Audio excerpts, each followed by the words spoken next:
Minsan, hinihiling natin na maging bata ulit.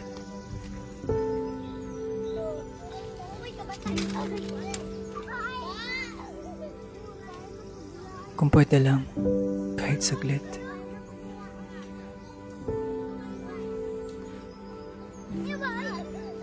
Yung masaya ka lang, hindi binabahala ang bukas. Kasi ang mahalaga ay ang ngayon. Yung hindi ka nahihiya sa meron at kung ano ka. Kasi hindi ka naman huhusgahan ng mga kaibigan mo. Pero sa isang saglit, naisip ko, bakit nga ba natin gustong bumalik sa pagkabata? Dahil ba hindi na tayo masaya? Dahil ba nakalimutan na natin kung paano? Pero hindi na natin kailangan bumalik.